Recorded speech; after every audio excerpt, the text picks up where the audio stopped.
नमस्कार दोस्तों, मेरा नाम है प्रवीण और आप देख रहे हैं पाविका फ्लड से इस चैनल को एक बार फिर से। तो आज मैं लेकर आपके लिए बहुत important topic again from the fluid machinery. So today's topic is effect of variation of velocity on head loss. देखिए, इसका मतलब अगर हम हिंदी में समझेंगे कि वेलोसिटी में अगर वेरिएशन आ रहा है वो भी किसमें, फ्लूइड की, और ये फ्लूइड कहां से गुजर रहा है, आपकी सक्शन पाइपलाइन से और डिलीवरी पाइपलाइन से, तो उसका असर हेड लॉस पे कितना पड़ने वाला है, यानी कि हेड लॉस कितना होगा पाइपलाइन के जरिए। तो आपको मालूम है कि जब भी कोई भी फ्लूइड पाइपलाइन के जरिए आगे मूव करता है तो उस दौरान मेजर लॉस होता है, that is your head loss. तो आज इसी के बारे में पढ़ने वाले हैं। बट आगे बढ़ने से पहले अगर आपने मेरा चैनल सब्सक्राइब नहीं किया तो प्लीज आपसे बहुत बड़ी सी रिक्वेस्ट कि आप मेरा चैनल सब्सक्राइब कीजिए, लाइक एंड शेयर करना मत भूलिएगा, ताकि मैं ऐसे ही एजुकेशनल वीडियोस आपके लिए हमेशा हर पल लेके आता हूं। और इसी वीडियो के डिस्क्रिप्शन बॉक्स में अगर आप देखेंगे तो आपको एक लिंक मिलेगा जहां से आप इसी चैप्टर यानी कि रेसिप्रोकेटिंग पंप के दूसरे भी वीडियोस देख सकते हैं, जैसा कि जो रिसेंटली हमने कवर किया है, दैट इज योर इसी का पार्ट है, that is variation of velocity and acceleration, suction and delivery pipes of reciprocating pump.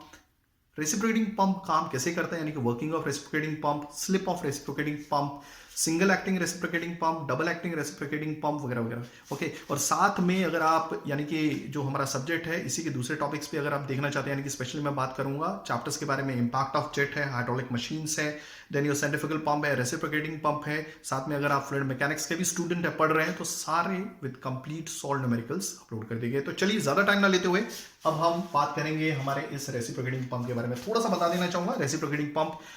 देखिए, ये जो पार्ट है ये पार्ट 2 है। मेरा पिछला वीडियोस देख सकते हैं जिसमें हमने वेलोसिटी में वेरिएशन की बात की थी, और ये वेलोसिटी में वेरिएशन कहां पर आ रहा है, फ्लूइड की वेलोसिटी में वेरिएशन आ रहा है, और हमने अचीव किया था पिस्टन की वेलोसिटी का यूज करके। तो ये है हमारा, सिंपल है। देखिए, सबसे पहले जो रेसिप्रोकेटिंग पंप होता है वो काफी कॉस्टली होता है as compare to centrifugal pump, काफी महंगा आता है, स्पेशल पर्पस के लिए यूज किया जाता है। इसका जो सिंबल ज्यादातर प्रोसेस फ्लो डायग्राम या प्रोसेस एंड इंस्ट्रूमेंटेशन डायग्राम, जो स्पेशली केमिकल, मैकेनिकल या सिविल इंजीनियर यूज करते हैं कोई भी कंपनी सेटअप करने में, ठीक है, कुछ इस तरह का सिंबल होता है इसका। ठीक है, आप देख लीजिए, पहले मैं सेंट्रीफ्यूगल पंप का एक डायग्राम बनाया था, कुछ इस तरह का सेंट्रीफ्यूगल पंप होता है, और अगर रेसिप्रोकेटिंग पंप को आपको बताना है तो कुछ इस तरह का सिंबल होता है। ठीक है, ये हो गया आपका, और ये हो गया, तो ये है रेसिप्रोकेटिंग पंप का सिंबल। ठीक है, ये हो गई हमारी डिलीवरी, जैसे कि मैं ऑलरेडी बता चुका हूं, ये डिलीवरी लाइन, ये होगी सक्शन लाइन। यहां पे प्रेशर 10 बार ले लीजिए, 10 बार ले लीजिए, मींस वही 10 बार यानी कि 12 बार ले लीजिए, 20 बार का प्रेशर ले लीजिए। आपने देखा होगा जनरली ये रेसिप्रोकेटिंग पंप, इसमें जो पिस्टन होता है आगे पीछे, और जब भी ऑपरेट होता है तो आवाज आती है, डिग डिग डिग डिग करके ऐसे कुछ आवाज आती है। ठीक है, और देखिए इसका जो पर्पस है, स्पेशली जहां पे आपको फिक्स फ्लो रेट का रिक्वायरमेंट है, ये ज्यादा फ्लो रेट को कैरी नहीं कर सकता। याद रखिएगा, एक जगह से दूसरी जगह ये ज्यादा फ्लो रेट, जहां पे सपोज आपको रिक्वायरमेंट है 1000 लीटर पर मिनट की, ये वहां पे काम नहीं करेगा। ठीक है, क्योंकि रिक्वायरमेंट बहुत ज्यादा है फ्लो रेट का। हाँ, कम फ्लो रेट का रिक्वायरमेंट है लाइक 100 लीटर पर मिनट, वहां पे ये इजीली काम करेगा 200 300। अभी इसकी भी लिमिटेशंस है। ठीक है, ये वर्सेटाइल पंप है सेंट्रीफ्यूगल, ये पंप रेयरली केसेस में यूज किया जाता है, स्पेशल पर्पस है, फार्मास्यूटिकल इंडस्ट्रीज में यूज किया जाता है। फ्लो रेट ये मेंटेन करेगा एकदम एक्यूरेट, +-2।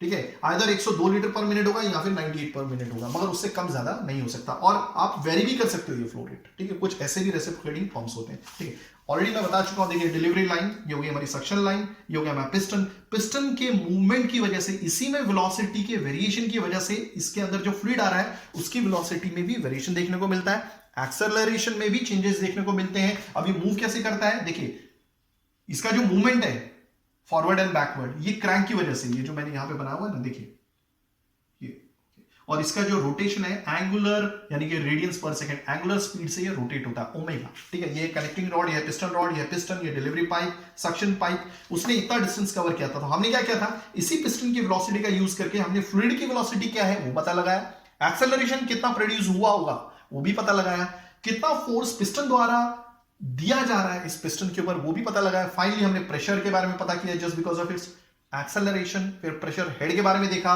और हमने ये भी देखा कि मैक्सिमम प्रेशर हेड कब होगा, आइदर जब थीटा 0 डिग्री है, जब 90 डिग्री है, 180 डिग्री है। इसी में सक्शन स्ट्रोक भी होते हैं जहां पे फ्लूइड अंदर जाता है, और फिर डिलीवरी, ये वॉल बंद हो जाता है और फिर धीरे धीरे कॉम्प्रेस होता जाता है, यानी कि आपके पिस्टन की वेलोसिटी कम ज्यादा होती है, मैक्सिमम जीरो, यहां पे जीरो, यहां पे जीरो, यहां पे मैक्सिमम। ठीक है, आज का जो टॉपिक है वो देख लेते हैं जरा, जो अभी तक मैं बता रहा था आपको थोड़ा सा। ओके, तो हमने ये पता किया कि जो इस सक्शन पाइप के जरिए जब फ्लूइड गुजरेगा तो इसकी वेलोसिटी हमने ऑलरेडी निकाली हुई है, जो पिछले वीडियो में हमने निकाली थी, ठीक है, ये हमने लिख लिया। ओके, अब हमें यह पता करना है इस वेलोसिटी में वेरिएशन की वजह से जो फ्लूइड की है उस पे पाइपलाइन के जरिए जब भी कोई फ्लूइड गुजरता है, मान लीजिए पानी गुजर रहा है, तो उस दौरान हेड लॉस पे क्या फर्क होता है। अब हेड लॉस क्या है, आपका मेजर लॉस होता है जब भी फ्लूइड इस पाइपलाइन से मतलब यहां से घुसेगा और यहां तक पहुंच जाएगा, तो उस दौरान कितना हेड लॉस हुआ। अब हम देखेंगे मैक्सिमम कितना होता है, मिनिमम कितना होता है, ठीक है। ओके, हेड लॉस की जो इक्वेशन है ये देखिए, घर्षण की वजह से जब भी कोई फ्लूइड एक पाइपलाइन के जरिए आगे गुजरता है, सपोज यहां से लेकर यहां तक, तो उस दौरान घर्षण की वजह से यानी कि head loss due to friction कुछ लॉस हो जाता है, ये मेजर लॉस होता है। वो कैसे लिखेंगे हम, दिस इज 4FLV²/2GD। अब ये इक्वेशन समझना बहुत जरूरी है। दिस इज हिजेंस-पॉइज़-यूली इक्वेशन, ठीक है, जो दी गई थी हिजेंस-पॉइज़-यूली द्वारा। ओके, अब ये 4F क्या है, कई जगह इसको लैम्डा भी बोलते हैं, काफी स्टूडेंट्स को कंफ्यूजन होती है, मेरे को काफी सारे कमेंट्स आते हैं, ठीक है। ये F जो है, this is F is coefficient of friction. क्या है ये, this is coefficient of friction, coefficient of friction. Okay, then L is nothing but your length of pipeline, जो ऑलरेडी मैंने लिखा हुआ है, देखिए लेंथ ऑफ पाइपलाइन, यहां पे ये भी बता दें तो थीटा रेडियंस में है। ये आपका क्रैंक है, एंगुलर वेलोसिटी के साथ रोटेट कर रहा है, यानी कि राड पर सेकेंड। एरिया जो है पाइपलाइन का, यानी कि पाइपलाइन का एरिया क्या मतलब, कौन कौन सी पाइप, या फिर वो सक्शन की पाइपलाइन हो सकती है या फिर डिलीवरी की pipeline, that is small A. Area जो है एरिया ऑफ सिलेंडर है। वी क्या है, वेलोसिटी है पिस्टन की, वेलोसिटी है पिस्टन की, यानी कि इसकी वेलोसिटी, ठीक है। दूसरी वेलोसिटी ऑफ फ्लूइड मैंने ऑलरेडी लिखा हुआ है, स्मॉल वी है, यहां पे लिखा हुआ है, और जो कैपिटल वी है वो याद रखिए पिस्टन की वेलोसिटी है। Okay, clear. ओके, तो लेंथ ऑफ पाइप। ओके, दूसरा देन वेलोसिटी, ये जो वेलोसिटी है ये फ्लूइड की वेलोसिटी है, तो मैंने ऑलरेडी लिखा हुआ है यहाँ पे वी, तो ये तो मेंशन करने की जरूरत नहीं है। ओके, देन क्या है, D is the diameter of pipeline, जो मैंने लिखा नहीं था, diameter of pipe line. Okay, चलिए आगे बढ़ते हैं। So therefore HF is equal to 4FL। अब ये L क्या है, स्मॉल l है, तो यहां पे काम करूंगा लेंथ ऑफ पाइपलाइन में स्मॉल l से डिनोट करता हूं, ठीक है, क्योंकि पाइपलाइन है। ओके, और जो कैपिटल L है ये सिलेंडर की लेंथ है, ठीक है। ओके, सो V क्या हो जाएगा हमारा, ये वाला, तो this is your capital A/A small a omega r sine omega t। याद रखिएगा ये जो ओमेगा t है ना, ये थीटा है, theta equal to omega t है, हो गया। और इसको मैं स्क्वायर कर लेता हूं। ओके, नीचे है हमारा 2GD हो गया। ओके, तो देखिए ये आ गया हमारा, मतलब देखिए वेलोसिटी में वेरिएशन की वजह से जो फ्लूइड की है उसकी वजह से हेड लॉस कितना होगा। इनिशियली जब आपका पिस्टन एकदम एक्सट्रीम लेफ्ट साइड पे था, तो दैट मींस ये जो क्रैंक है जो घूम रहा है ऐसे क्लॉकवाइज, ये इनिशियली ऐसे पोजीशन पे होगा, देखिए कुछ इस तरह से दिखेगा। हो गया क्लियर, एस पोजीशन पे था ये। ओके, और ये जो हमने ए पोजीशन ली ना, जब ये आपका क्रैंक 0 से 90 डिग्री के बीच में, मतलब 0 से 90 डिग्री तक आता है, तो ये एक बीच की पोजीशन है, और इस दौरान t सेकंड्स हो गए थे, और उसने पोजीशन कौन सी अचीव की है, ए पोजीशन अचीव की है, मतलब यहां से वो यहां पर आया था। ये एक बीच की पोजीशन है जब क्रैंक आपका इस पोजीशन से इस पोजीशन की तरफ मूव करता है, ठीक है। तो यहां पे कितने, एक 0 degree, 90 degree, this is 180 degree, फिर वापस 270 डिग्री, वापस 360 डिग्री। तो हम सिर्फ सक्शन स्ट्रोक ही देखेंगे यहाँ पे। ओके, तो वैसे ही आप हेड लॉस सक्शन स्ट्रोक के लिए लिख सकते हैं 4FL/2GD capital A by small a omega r sine omega t। हो गया। वैसे ही मैं क्या करूंगा, डिलीवरी स्ट्रोक के लिए भी लिख लूंगा 4FL/2GD capital A by small a omega r sine omega t। ये भी हो गया। ओके, चलिए अब हम पर्टिकुलर बात करेंगे, किसकी, पर्टिकुलर की, ये भी मिटा देता हूं। अब हम पर्टिकुलरली बात करेंगे कि जब आपका जो पिस्टन है वो एक्सट्रीम लेफ्ट साइड पे ये यहां होगा, तो आपका ये जो क्रैंक है, क्रैंक की पोजीशन ऐसी होगी, मतलब जो एंगल थीटा बन रहा होगा, देखिए ये बीच में जो एंगल है ना, दिस इज योर थीटा। हो गया, थोड़ा सा इसको अच्छा बना देता हूं, थोड़ा सा मिट रहा है, सॉरी फॉर दिस। ओके, तो जब when theta is equal to 0, case 1 करते हैं, case 1, when theta equal to 0, तो जो हेड लॉस होगा सक्शन में, ठीक है, वो कितना होगा, डिलीवरी का भी आप थीटा की अलग अलग वैल्यूज को पुट कर सकते हैं, ठीक है। तो चलिए, तो व्हेन थीटा इक्वल टू 0, जब आपका क्रैंक इस साइड है, तो जो जनरल इक्वेशन वो ये है हमारी, दिस इज 4FL/2GT। अब आप देखिए थीटा इक्वल टू 0, थीटा कौन था आपका, यहाँ पे लिखा ही हुआ था मैंने, theta equal to omega T.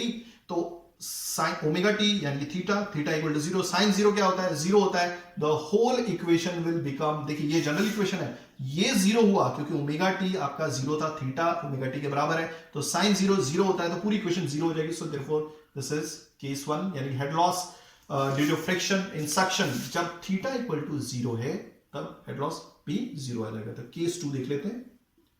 Okay, when theta equal to 90 degree, मतलब क्रैंक चल के आपका इस पोजीशन पे आ जाएगा।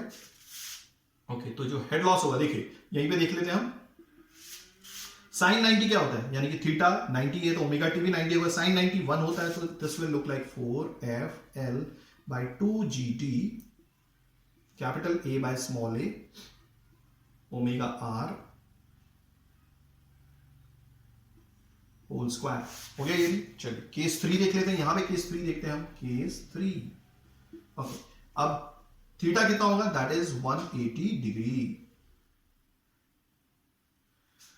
ओके, वापस इसमें पूछते हैं साइन 180, साइन 180 क्या होता है, 0 डिग्री, तो ये पूरा वापस 0 हो जाएगा। तो again head loss due to friction in suction is again 0। तो these are all these 3 cases, और इसमें जो हेड लॉस होगा मैक्सिमम वो कितना होगा, देखिए ये 0 है केस 1, केस 3 भी 0 है, सो देयरफॉर द केस 2 जो है वही मैक्सिमम हेड लॉस है। जब भी वेलोसिटी में वेरिएशन आता है, यानी कि वेलोसिटी में अगर वेरिएशन आता है आपकी फ्लूइड की, तो जो हेड लॉस होगा वो मैक्सिमम ये होगा। So this is your maximum head loss due to variation in velocity. Clear हो गया। Okay, in reciprocating single acting reciprocating pump. तो आई होप आपको सारी चीजें अच्छे से समझ में आ गई होंगी। अगर आप ऐसे ही कमेंट करना चाहते हैं, मीन्स अगर आपको ऐसे ही वीडियोस चाहिए, तो प्लीज डायरेक्टली कमेंट में पूरी कोशिश करूंगा टाइमली वीडियोस लेके आने की। थैंक्स फॉर वॉचिंग, धन्यवाद, थैंक यू।